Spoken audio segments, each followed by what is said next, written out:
I was eating lunch the other day while I was wearing this shirt, and I spilled some sauce on my shirt. I didn't think much of it, so when I put my clothes for wash, I just thought that the wash in the washing machine and the detergent would wash away the stain. But unfortunately, the stain is still here. It is not very conspicuous, but nonetheless it is still stained, and it's very hard for me to wear this shirt because that stain just pops out to me. That is what it's like when it comes to sin.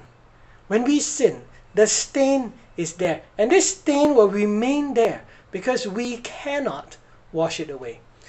And every time we look at ourselves, we are reminded, just when I wear this shirt, I'm reminded of this stain and the incident when I dropped that sauce on myself.